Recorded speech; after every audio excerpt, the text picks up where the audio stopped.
Here we go. Here we go.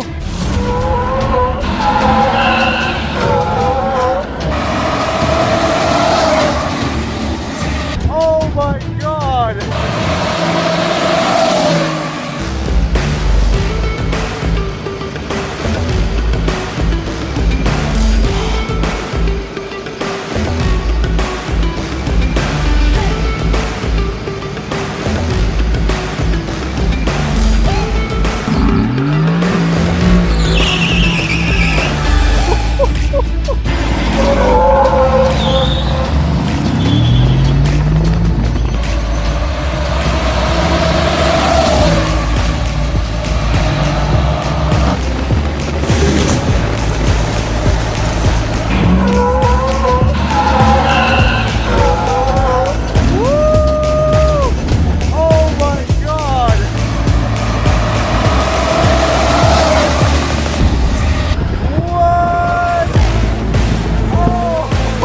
Alright guys, there it comes.